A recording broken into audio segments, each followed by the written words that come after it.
Lecture du livre d'Esdras. En ces jours-là, le roi de Perse, Darius, écrivit aux autorités de la province située à l'ouest de l'Euphrate: Laissez le gouverneur de Juda et les anciens des Juifs travailler à cette maison de Dieu.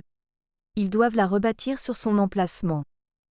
Voici mes ordres concernant votre ligne de conduite envers les anciens des Juifs pour la reconstruction de cette maison de Dieu. Les dépenses de ces gens leur seront remboursées, exactement et sans interruption, sur les fonds royaux, c'est-à-dire sur l'impôt de la province.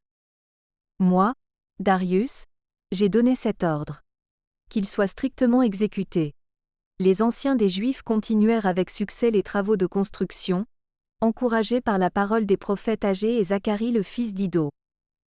Ils achevèrent la construction conformément à l'ordre du Dieu d'Israël, selon les décrets de Cyrus et de Darius. La maison de Dieu fut achevée le 3e jour du mois nommé Adar, dans la 6e année du règne de Darius. Les fils d'Israël, les prêtres, les Lévites et le reste des rapatriés célébrèrent dans la joie la dédicace de cette maison de Dieu.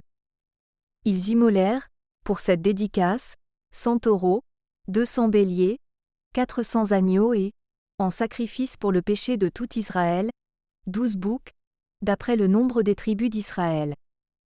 Puis ils installèrent les prêtres selon leur classe, et les Lévites selon leur groupe, pour le service de Dieu à Jérusalem, suivant les prescriptions du livre de Moïse. Les rapatriés célébrèrent la Pâque le 14e jour du premier mois. Tous les prêtres et tous les Lévites, sans exception, s'étaient purifiés. Tous étaient purs.